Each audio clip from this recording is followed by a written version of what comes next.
Xola, really good to have in the sports edit. It's really nice to chat to someone who's been or still involved in talking about rugby and sport and something similar to what I do in presenting sports. It's really good to chat to you and get your opinion on a few things and talk about your career. Thank you so much for your time.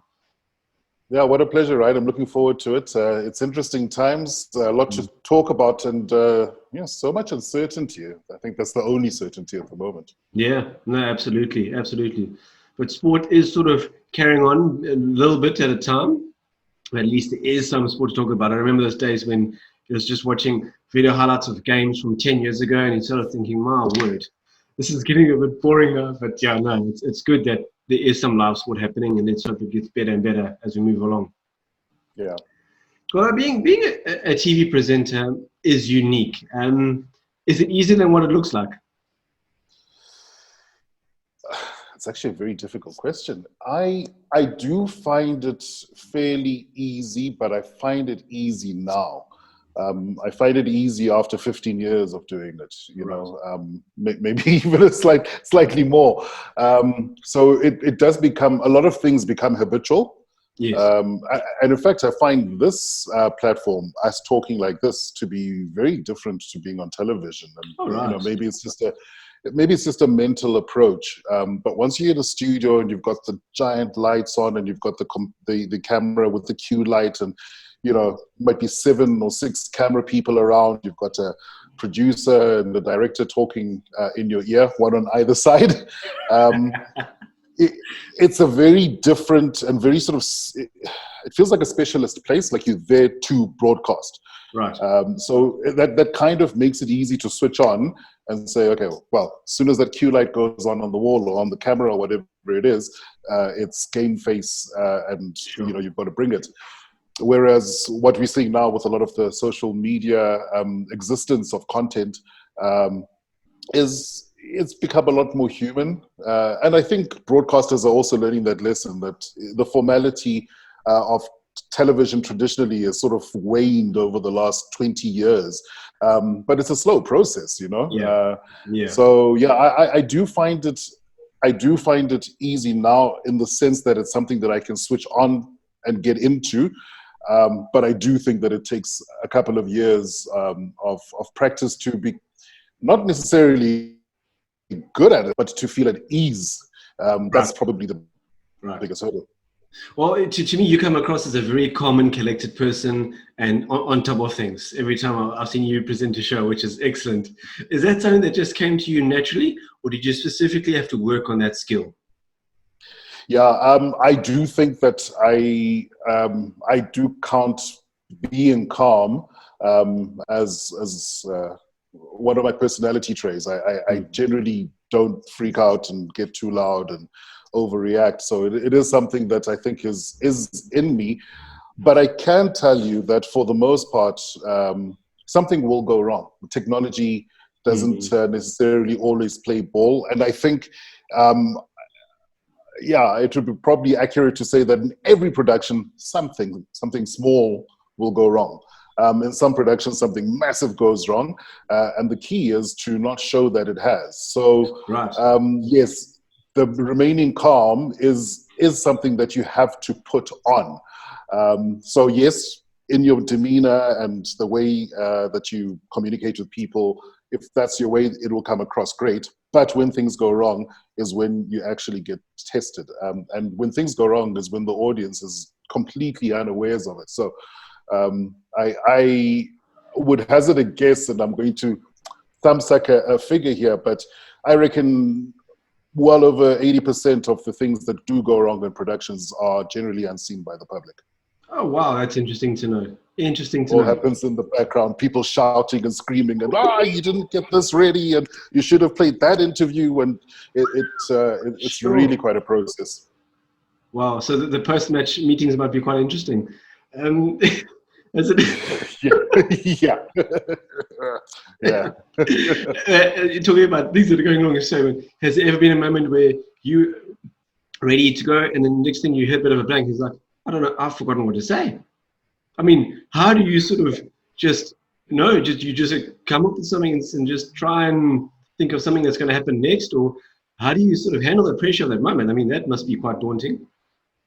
Yeah, well, look, everybody's got a very different work methodology. And, the key thing for me, especially when I moved into the rugby space, was research. You can't do enough. Okay. You've got to read match reports. You kind of have to know what's happening, even in the matches that you didn't watch because you're driving into studio. So you're on the phone or on the laptop. And all of that is not necessarily because you're going to use any of it. It's just for those moments where you need to have a throwaway line, where you need to say something that's valid and relevant. And I would spend on average, about 2 hours to research for one match. Wow. And when you do the traditional Super Rugby, you'd have back-to-back games. You'd have 3 or 2 in a row. So I'd spend quite a few hours. The horrible part about it is that I'd get into studio, would do the thing, and I'd leave maybe using one throwaway line that I'd jotted down, if any. So it's almost like researching to prepare for for something that might not happen. That's not necessarily inevitable. Wow. That's just how I work. Other people do work differently. Some people are very effete and easy communicators. I think of somebody like a Nick Mallet, who is hardly ever going to be lost for words. Even if he draws a blank, he'll have something to say. Being the actual anchor, the difficulty is not necessarily forgetting or drawing a blank, it's forgetting people's names, which happens very often. I mean, you've just watched 2 matches or 3 matches or whatever it is, and you think, oh, who's that Australian hooker who's the second choice for the Reds? It's that's tough. And look, for the most part, you sit with notes, and I would have a laptop in front of me, but I don't have time to sort of sit down and flip through notes and Google stuff and what have you. And I think that's where experience helps. And it helps you to maybe to cover up. So, old trick, which I've definitely used in the past and I know I will use before, is to say, hey, Nick, what did you think of the tackle? And while he's answering, I'll be seriously to find and that's the key, is that something has gone wrong. The director is probably saying, well, we're not supposed to talk to Nick. We're supposed to play the highlight of the whatever. And these are the little things that go wrong in production. You got to be on your toes then. Wow. Yeah. Which is great, because I think if it were too easy, it would be very easy to lose excitement. Sometimes you're on air for an hour, 2 hours at a time, and I love rugby, but if you've watched 3 matches in a row, the energy wanes, and I just want to get out of here. And so the fact that it's so on the edge, I think helps a lot. There's an incredible energy and a buzz when you go into a live TV studio, and radio. Radio is also very similar. Very interesting. Before we get into actual rugby conversations, rugby is obviously your passion, and I think you've played the game quite a number of years. But where did it start for you, and why rugby? What was the drawing card for you? Yeah, look, I never played professionally. I was nowhere near that. I was actually rather average on the rugby field, but it is a sport that has been part of my life, ever since I was born. And it probably extends mostly from my father, who played a bit of rugby, him and his brothers.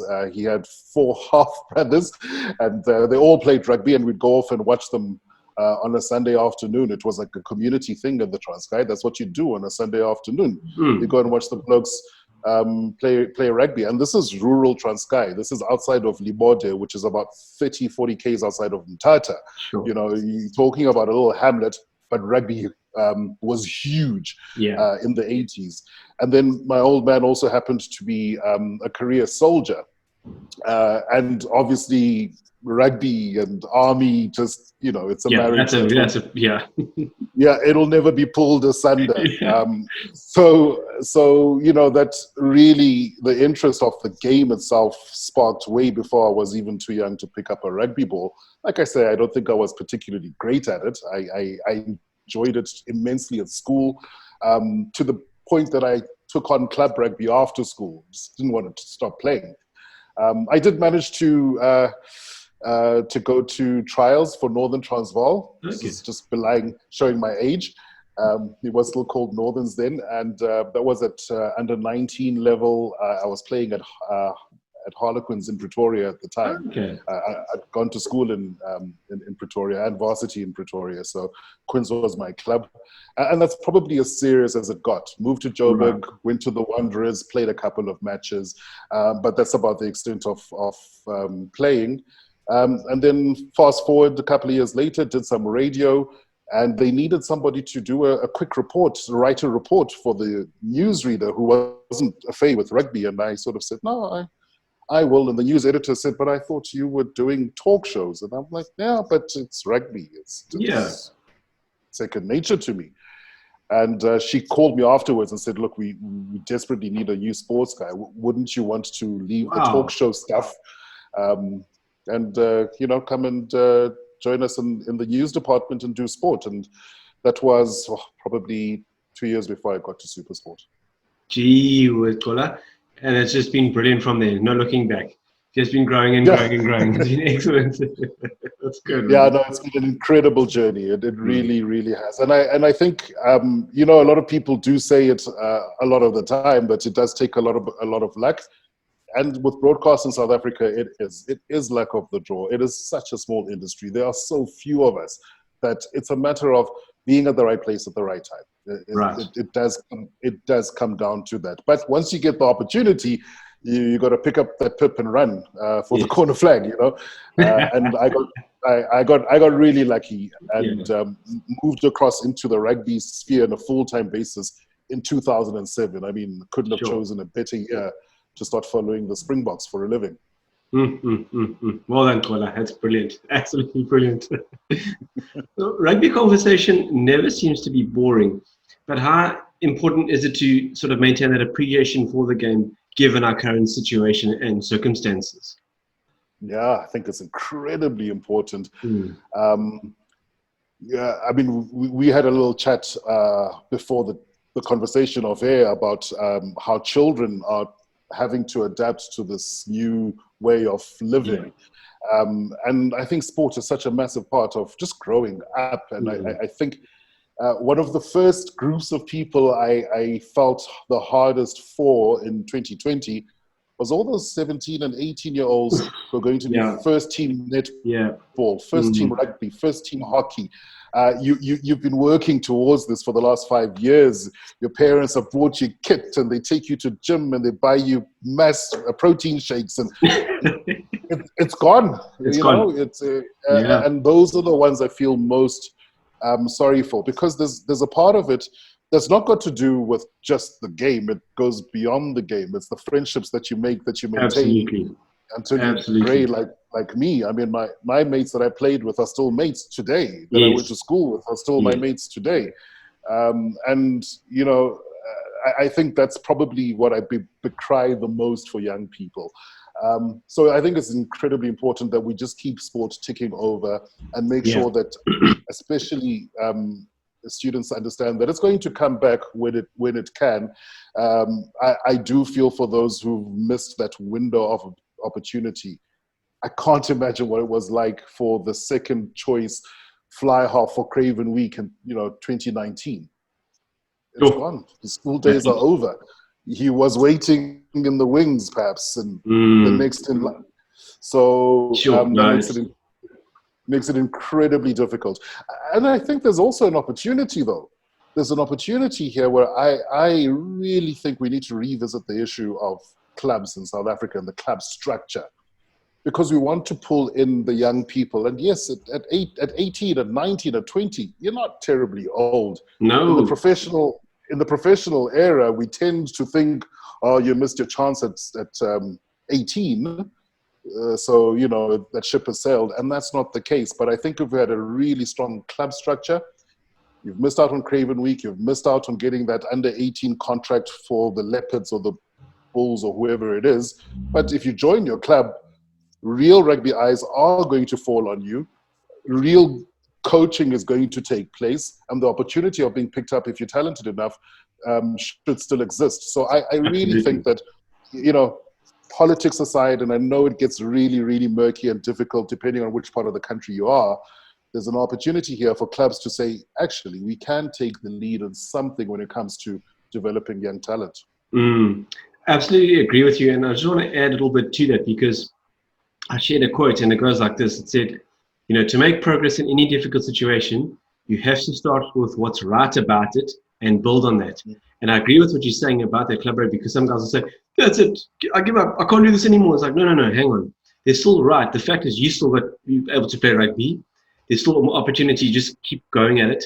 And who knows, someone will pick you up because they've seen your determination. So I know it's tough. A lot of people are saying, no, man, this is too difficult to handle. I'm telling you, there is still positive, and you can find out what's right in your situation and just build on that. But like you're saying, I agree with you. Some guys need to go to the club and say, here I am, please can I have a trial or something? I want to show you what I'm capable of doing. So I agree with you 100%. It's so true what you say.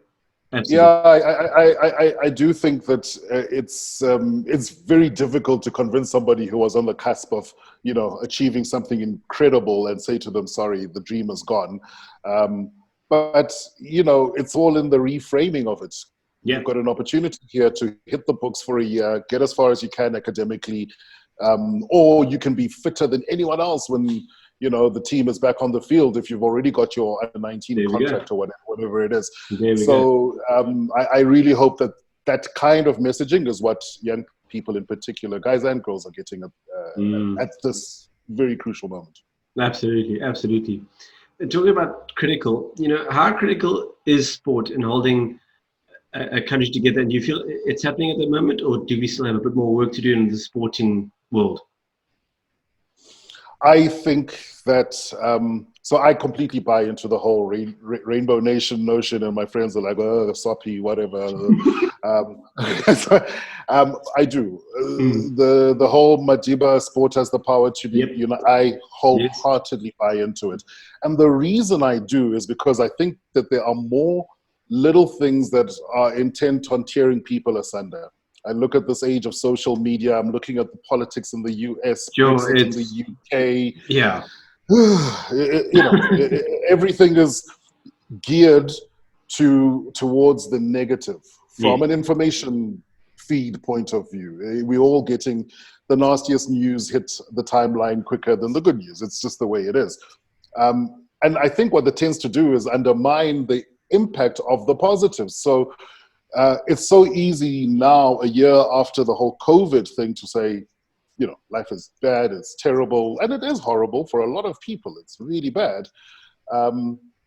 But it would be so fascinating if there was a way of measuring the sustained joy that was given by the Springboks in 2019, which sustained us for a long time. People saw the footage a couple of months into lockdown, and there was tears from Rassie Erasmus, and the emotion was kept alive months after the fact. And that's what sport can do. Imagine we were doing it in an era and an age where things weren't so geared towards the negative. So yes, I think it's got immense power. I do think that there are other forces that are acting against the positivity, but it's not a sport thing. I think it's just a global thing. So yes, absolutely, I buy into it. I hesitate to think how much worse off we would be just as a country had we not had the Springboks and the joys of Penny Haynes, the joys of Caster Semenya. Yeah. Where would we be in terms of just that unity and that camaraderie? I do think that we would be far worse off than we are at the moment. Yeah. I really do. I agree with you. And just to add to that as well, I follow Tony Robbins quite a lot, and he said that, just to add what you said about social media, he said, we are bombarded with so much information, but not enough wisdom. And that was like, for me, it's like, wow, there we go. That is so, so true. Yeah. If you want to say something, let it impart into someone's life and build them up and help them grow. Yeah, but I agree with you. There's just so much stuff out there that's just degrading. Don't like Yeah. it. Don't like it at More all. knowledge, less wisdom. Hey, that's where we that's where we are. Yeah, it's true. But since we're talking about obviously the Springboks winning the World Cup, and we've hosted many great events as an African country. Which event? I don't know, it might be a tough one to answer. Which event do you actually think was the biggest event in terms of hosting, and do you feel we need to do it again? It will be two different events in that case, to answer you.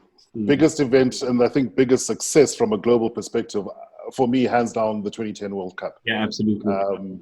Just the number of people around the world who knew so much more about South Africa after that World Cup is immense. And I say this because I remember being in Italy on a Springbok tour after the World Cup and having a conversation with some Italian pub owner about Bloemfontein.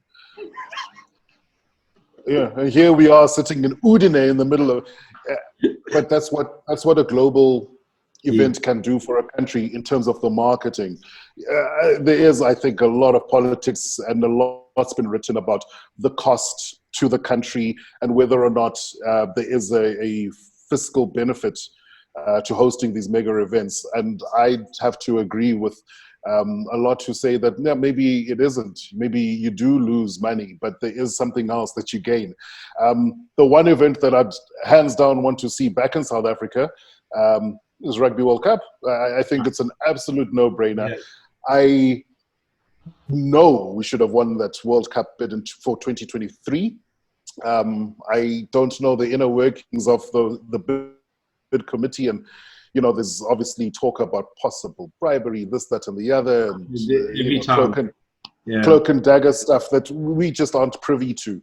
But I do feel rather strongly that even if it came down to a minority vote or one or two people, the mere fact that we last hosted the World Cup in 1995 and France hosted it in 2007, exactly, which was my first attended, and they can, to me, just smacks of something that's, well, not fair. It just, I don't see why, if guys, are you ready to have your second run? It's been so long. If you're ready and you're willing and you're able, is there anything stopping World Rugby from saying, okay, South Africa, here's your second?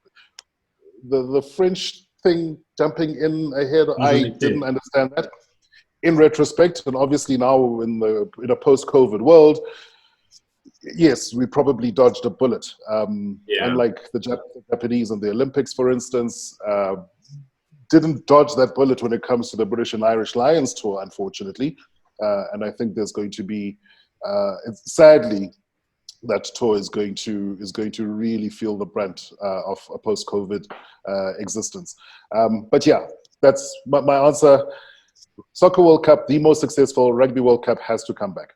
Absolutely has to. Yeah, I know, we got it. When do they decide upon who's hosting for the 2027 World Cup then? It'll be a few years from now, won't it? It'll be soon, actually. Yeah, well, look, the thing I don't know is how the pushing out of everything is going to have an impact on that. So I would assume that if the World Cup is happening in 2023, the draw would have happened, I'm assuming the year before, 2022. That's what we're doing. Next year we'll know, And then by the time you get to the World Cup, there's already the marketing of go to whatever.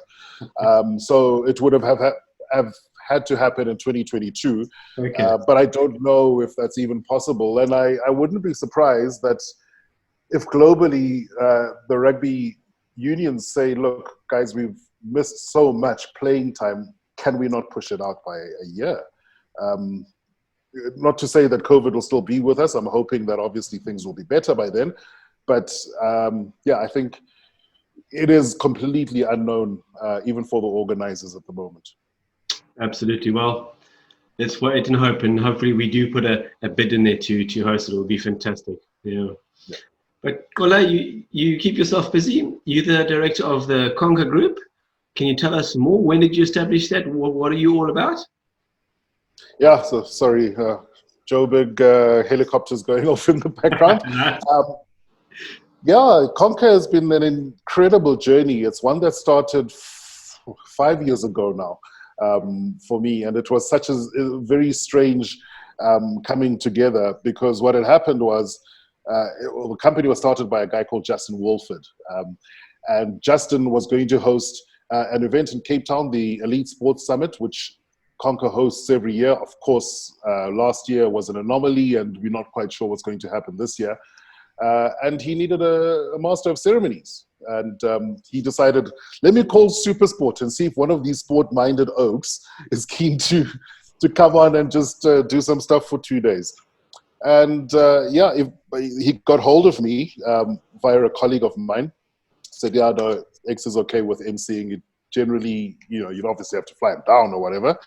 And so we had a sit down, and I balked at how much he wanted to pay me. And I thought, this is not going to be worth my while to fly to Cape Town and do this thing for 2 days, and for such little money and kids, and I miss my weekends already. And then he sort of said, well, take a look at the program. And I looked, and there was this incredible lineup of speakers. Manchester City Football Club, I think there was Red Bull, there was British Cycling, there was, I think the year before he had the chief negotiator for the FBI talking to all these coaches about how to deal with really tough, tense situations, and how to prep for those situations. And these coaches were just buzzing. So I look at this and I'm like, you don't really have to pay me to come and attend one of these things. I'm curious. I want to see. Anyway, and down I went, blew my mind, and became fast friends with Justin. And he absolutely loved it. And I don't want to give myself too much credit, but by being there and having made a bit of friends beforehand helped us sort of tweak the event. And a big part of it became the interaction, the back and forth, which is something I love. I thrive on it. I want to speak to people. I want to stand on a stage, make announcements, and walk off. And we have this Q&A with all these incredible speakers, and the people are interacting, and it's just wonderful hype and buzz happening in this room. And Justin thought, this is great. This is exactly what we've been missing. That's the key thing. And immediately said, look, you've got to come back next year. And I said, look, I was going to ask you, let alone the other way around.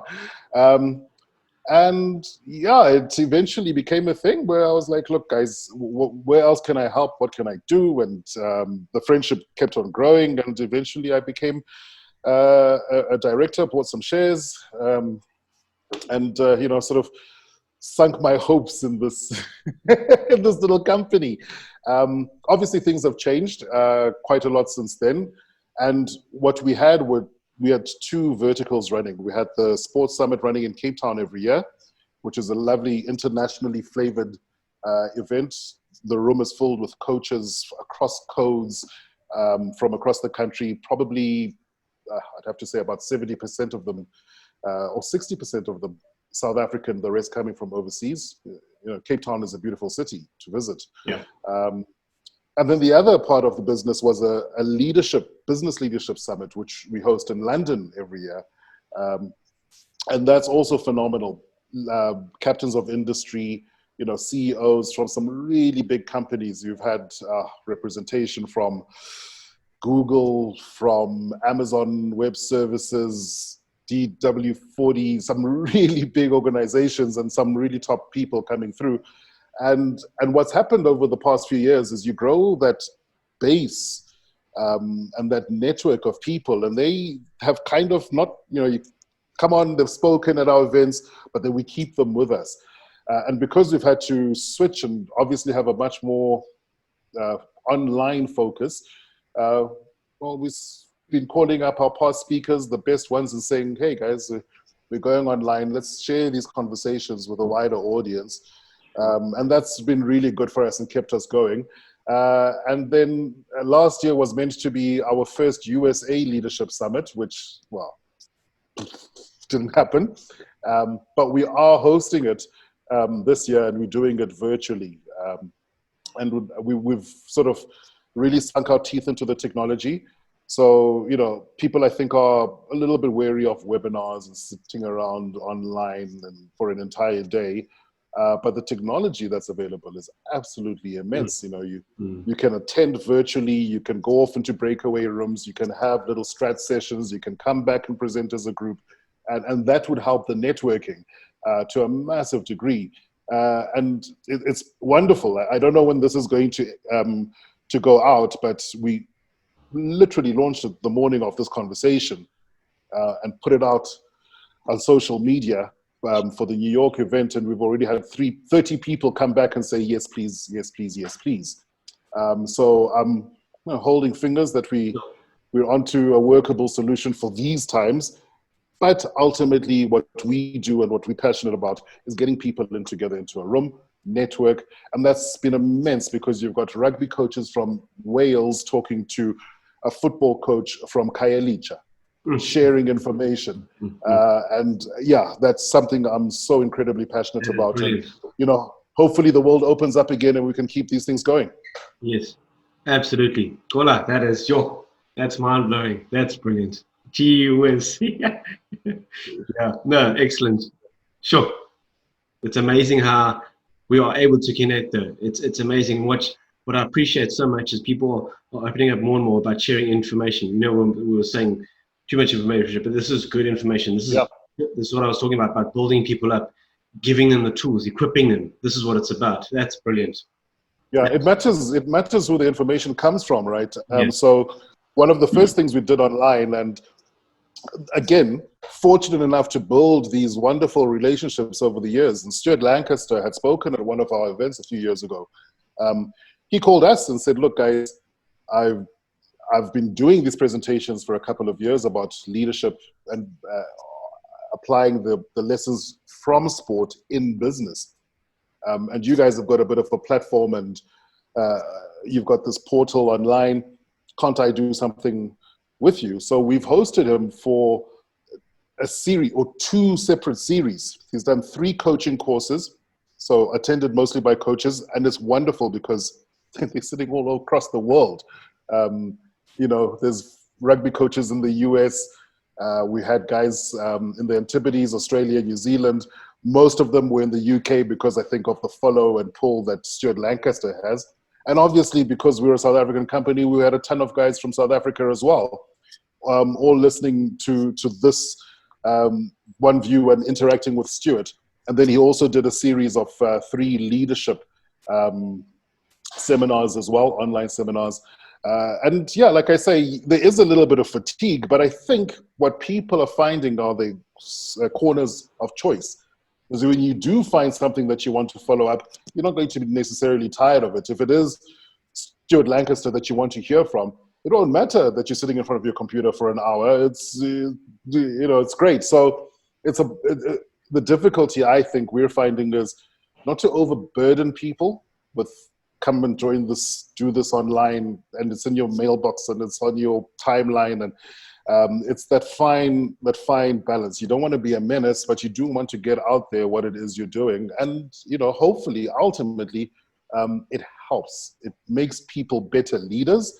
On a sporting point of view, it helps develop better young people, regardless of the sport, regardless of the code, and regardless of the ability.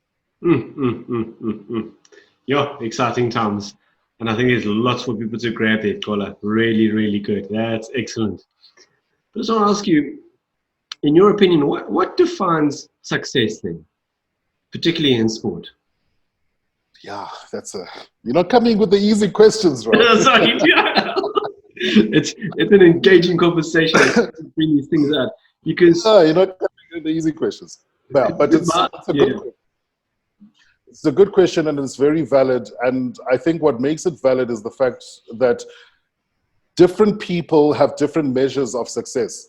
And I look at some of the most successful sports people, or rugby. Let's stick to rugby because I think it's easy to frame within one code. Some guys have played 100 test matches. Other guys have scored a ton of tries.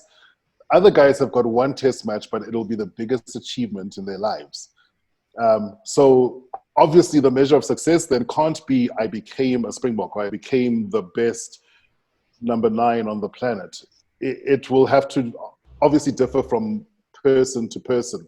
I remember hearing something years ago, and I will completely be paraphrasing because I just cannot remember it verbatim, which went something to the effects of and it's a little bit morbid because it talks about death, that you die twice. You die physically, and the second time you die is the last time somebody utters your name.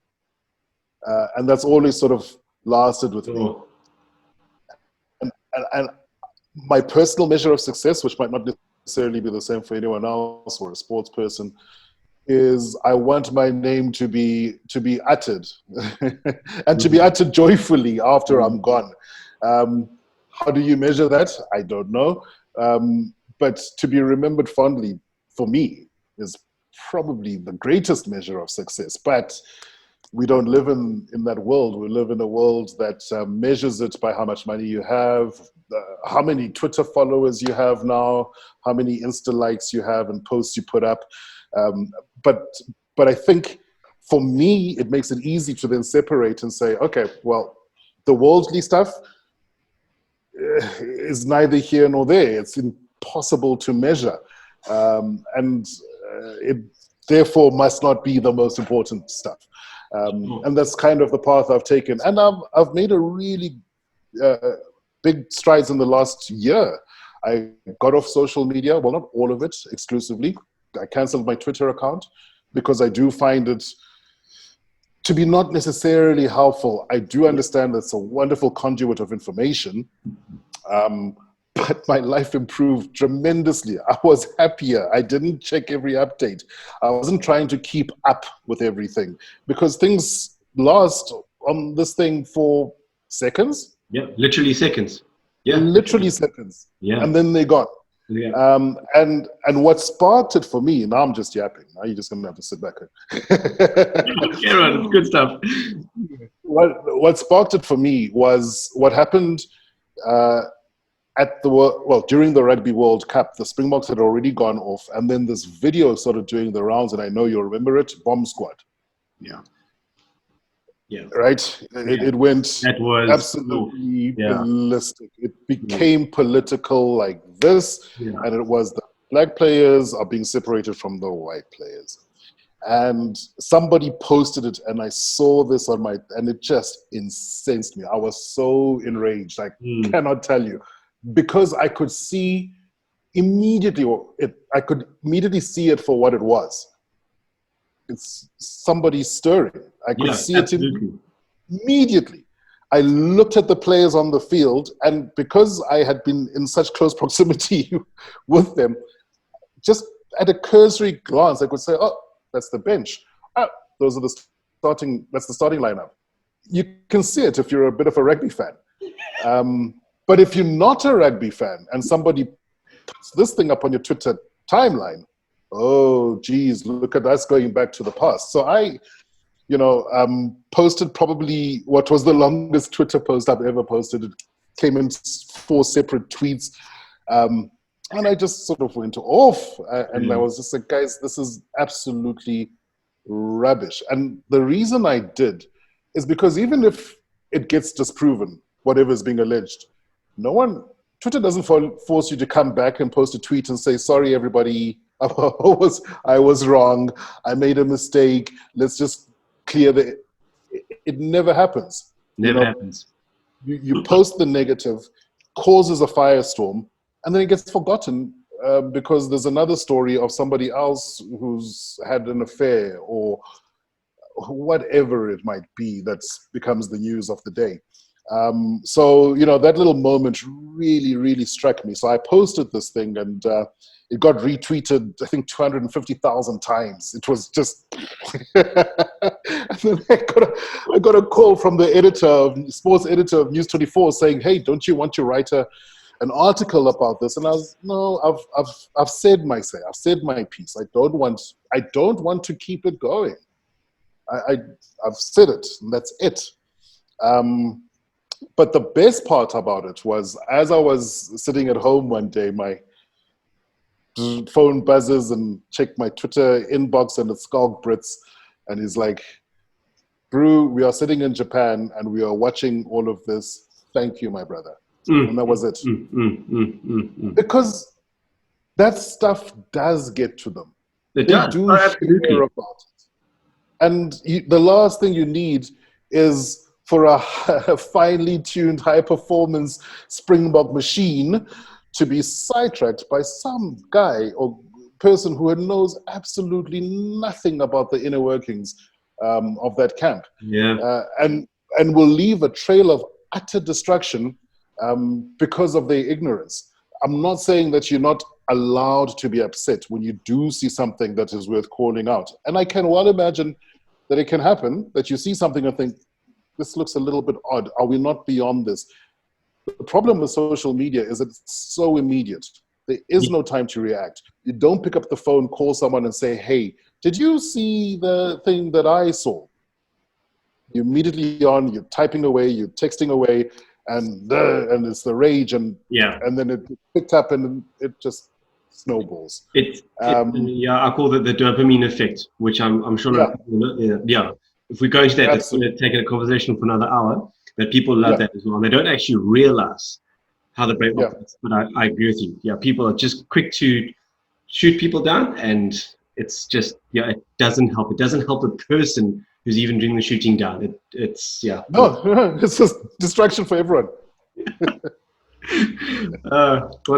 As we sort of draw towards an end, do you feel we're in for a bit of a different rugby season? And why I say different is because it's a new competition for a lot of teams. I believe the Cheetahs are also trying to do something unique and go through another European competition channel. Different season coming up, don't you think? Yeah, I do feel for the Cheetahs, but I also have been in touch with one or two of the guys in Bloem, and Cheetahs, they've got a level of positivity that I wish could be replicated across the country. I mean, these guys lost out on Super Rugby. Lost out. Was just, sorry guys, that's just the way it has to go. You're not one of the bigger unions or one of the bigger franchises. Boom, sorry, have to understand. And they did, and they moved on, and Pro 14 happened. And they did particularly, I thought, very well in their first season of Pro 14. And maybe there was a bit of a drop-off, but they are in the mix. They're not a team to be laughed at. They can't be written off. They've really done incredibly well, and then they lose that as well. And it's pretty much for the same reason. And even now, Harold Verster and the rest of his team are so positive. Oh, no, we'll find something. Oh, we'll be grand. We're looking at other alternatives. It's really great, I think, that Rassie Erasmus has lent so much energy to the Cheetahs cause this year. He's also doing a lot of work in the background to try and get them set up and help them get into a competition. I do think it's such a pity that they have to find another home, though. But I am so heartened by the way that we've been more offended by the situation than they have been. And they've been absolutely immense for it. So more power to the Cheetahs. And I hope that wherever they land up in probably some sort of Pan-Pacific type competition or a second tier Northern Hemisphere competition, I know they'll do well. I know they will pick up fans. And I know they will absolutely market the hell out of this country. So, I love the Cheetahs. And I just love those guys in Bloem. They are so into it, and they're so dedicated to the cause and that brand. And even the brand of rugby. So that's going to be, it's still unknown. But I really hope they find a home soon. The other teams, I'm very fascinated to see how they go in Pro 14 or Pro 16. Whatever, I'm very fascinated because that's actually a very tough competition. It's actually a very good competition. I do think that where we lack, or where we will lack, is that we're not very au fait with the competition and the teams, and we don't know the history of Benetton, and we don't know the history of Ulster and Munster and all of these teams. So it does become very difficult to suck an audience in that case. If the Bulls take on Munster, it might not fascinate Bulls fans, but the reality is that's probably one of the biggest provincial games on the planet. It's going to be huge. Yeah, if it's not top three, it's definitely somewhere up there. I don't know if we have an appreciation of that fact just yet. So I hope that more than anything, there's just entertainment, entertainment, entertainment. I also hope that us missing going out to stadia so much will kind of force people to get up and say, hey, Saturday afternoon, might as well go to Loftus, or, you know, might as well go to Ellis Park or whatever it is. And just a bit of crowd enthusiasm is something that's been sorely missed. It's another missed opportunity, and this is not a slight on administrators. It's been tough. It's been tough to plan. It's been tough financially. But this is such an opportunity now that things are closed down to maybe change some aspects of our stadia experiences. True. Very true. Whether it's spending more focus on the family stand, spacing it out, understand that if you go to a rugby match or a football match with your kids, they're going to run around. They'll watch for 5 minutes, they'll be fascinated for a few minutes, and then they want to be up and down and they'll make friends with other kids. And so if you tweaked those little things, again, there's a cost implication, which I am not privy to. But this is the time, I feel, to maybe start adapting for this post-COVID world. Make sure that if things do happen again, that you can seat people safely, spaciously, so that when government says we're shutting down sport, you say, look at our spatial dimensions, look at how safe we are. So yes, we might not be able to fill 60,000 people in at Ellis Park, but we can safely get 20,000 in. Exactly. There we go. So I really hope that this time is not just being used to save the game, which is obviously the main priority, but to rethink what it is that we've lacked in the last few years. And I think that the fan experience is one of the things that we've sorely missed. Sorely missed. I agree with you there. Yeah, it's always a bit tough when you look back a few years ago, like a 2009 final, and that's packed to the brim. And you look at it again recently, and it's sort of, well, not quite the same. So. Yeah. But look, different enemies to the game exist. You know, there's different challenges now. You know, back then, you weren't up against social media and the internet and Netflix. You know, you can watch a movie any time of the day, anywhere in the world. It's changed the entertainment. It's changed things. No, you're right, Xola. But Xola, what an absolute pleasure to chat to you. Great insight there, great conversation. Really enjoy your look on things and your take on things. And it's been so good to see how you go about your business.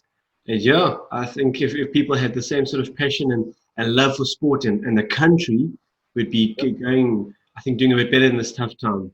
But yeah, it is all about perspective. So, as you say goodbye, my little one just couldn't stay out of the shots. So I tried to keep them away, but thank you. Okay, sweetheart, I'll come now. Okay. This is my life. This is lockdown. Absolutely. This is what COVID means. Thank you so much. Just hang on a moment, sweetheart. Thank you so much. I really appreciate it. I could talk forever.